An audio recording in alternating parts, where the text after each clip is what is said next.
Top quality और consistent performance के लिए सिर्फ सिल्वर पंप नाम याद रखना। સમાચાર અમદાવાદમાંથી રાહુલ ગાંધીનો કોંગ્રેસના નેતા અને કાર્યકરો સાથે સંવાદ। પૂર્વ ધારાસભ્યો અને હોદ્દેદારોએ કોંગ્રેસની હાલની સ્થિતિ અંગે વાતચીત કરી। પૂર્વ ધારાસભ્ય રઘુ દેસાઈએ કહ્યું કે કોંગ્રેસના નેતાઓ એક થઈ નથી લડતા। જો કોંગ્રેસનું નેતૃત્વ એકજૂથ થઈ લડે તો બદલાવ આવી શકે। મનની વાત કરવી નહીં, પરંતુ રાહુલ ગાંધી કાર્યકરોનો બળાપો સાંભળવા આવ્યા હોવાની વાત રઘુ દેસાઈએ કરી છે।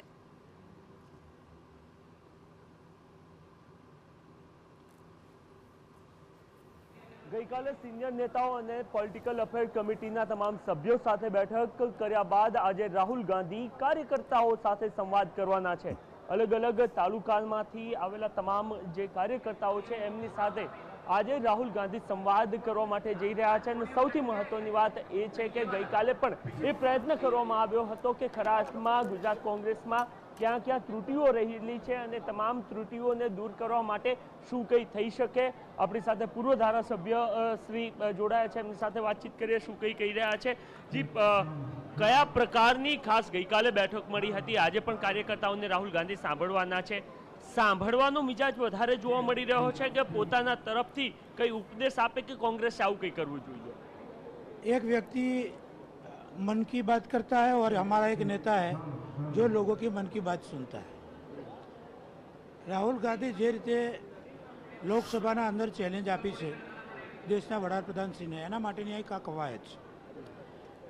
ગુજરાતની કોંગ્રેસ કઈ રીતે મજબૂત થાય, દેશની કોંગ્રેસ કઈ રીતે મજબૂત થાય।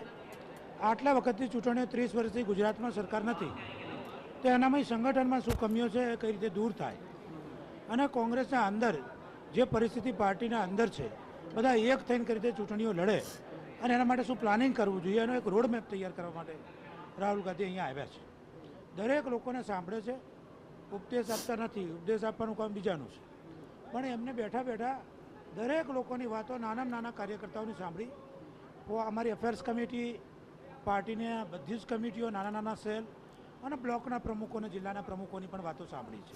આજે કોંગ્રેસના મેઇન કાર્યકરો જે નીચે કામ કરી રહ્યા છે એમનો અવાજ પણ સાંભળવા માટે આ મિટિંગ બોલાવવામાં આવી છે અને આ બધું જ સાંભળ્યા પછી અધિવેશનમાં એક રોડમેપ તૈયાર કરવામાં આવશે।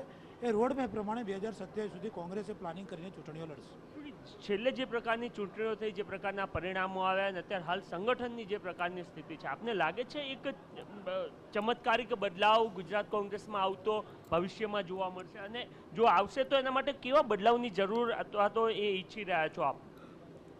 કોંગ્રેસના દરેક નેતાઓ સંગઠિત થઈને ચૂંટણી લડે તો 100% રિઝલ્ટ આવે એવું રાહુલ ગાંધી પણ જાણે છે, નાનો કાર્યકર પણ જાણે છે। તો અત્યારે હાલ એ સ્થિતિ નથી કે તમામ નેતાઓ એક મંચ પર નથી, અથવા તો ક્યાંક એમાં કંઈક થોડી ઘણી ખામી હશે, એ ખામી દૂર કરવા માટે જ આ મિટિંગોનો દોર ચાલી રહ્યો છે અને એક રોડમેપ કરવામાં આવશે। એ પ્રમાણે જ કોંગ્રેસ ચાલે તો 100% એમને પણ ખબર છે શું કરવાથી કોંગ્રેસ ગુજરાતમાં જીતે। એન્ટી ઇન્કમ્બન્સી છે, સરકાર કશું કર્યું નથી હેલ્થમાં, નહીં એજ્યુકેશનમાં, બધા જ ક્ષેત્રમાં સરકાર નિષ્ફળ ગઈ છે। ત્યારે લોકોના અંદર પ્રજાની વાત લઈને જવામાં આવે તો 100% કોંગ્રેસ જીતે, એ રાહુલ ગાંધી જાણે છે। તો પૂર્વ ધારાસભ્યશ્રી અને તેમનું પણ સ્પષ્ટ કહેવું છે કે ગુજરાત કોંગ્રેસના નેતાઓ એક સાથે નથી લડી રહ્યા અને જો સહિયારો પ્રયાસ થાય તો પરિણામો ભવિષ્યમાં મળતા પણ જોવા મળશે। અને એ જ તમામ બાબતોને લઈને અત્યારે હાલ આપ જોઈ રહ્યા છો કે કેવી રીતના તમામ કાર્યકર્તાઓ અહીંયા પહોંચી ચૂક્યા છે। થોડી વારમાં રાહુલ ગાંધી અહીંયા પહોંચશે અને ત્યારબાદ કાર્યકર્તાઓ સાથે પણ વાતચીત થશે। મહત્વની વાત એ છે કે ગઈકાલે પણ જે બેઠક મળી હતી એમાં પણ રાહુલ ગાંધીએ કેટલાક મહત્વના પ્રશ્નો તમામ સિનિયર નેતાઓ સમક્ષ ઊભા કર્યા હતા કે ગુજરાત એકમાત્ર દેશનું એવું રાજ્ય છે કે જ્યાં 30 વર્ષથી એક હતું શાસન હોવા છતાં પણ એન્ટી ઇન્કમ્બન્સી જોવા નથી મળી રહી। એનો પ્રશ્ન અથવા તો એનો મતલબ જ એ થાય છે કે ગુજરાત કોંગ્રેસનું સંગઠન જે પ્રકારે કામ કરવું જોઈએ એ પ્રકારે નથી કરી રહ્યું અને એના જ કારણે આ પ્રકારની સ્થિતિ રાજ્યમાં જોવા મળી રહી છે। અને સહિયારા પ્રયત્નથી ભવિષ્યમાં સ્થિતિ બદલાશે, કારણ કે વડાપ્રધાન નરેન્દ્ર મોદીને એક ચેલેન્જ રાહુલ ગાંધીએ ફેંકી છે અને એ ચેલેન્જને પૂર્ણ કરવા માટેના તમામ જે પ્રયત્નો છે એની શરૂઆત અહીંયાથી થતી જોવા મળી રહી છે। કેમેરામેન દીપક સેન સાથે નરેન્દ્ર રાઠોડ, TV9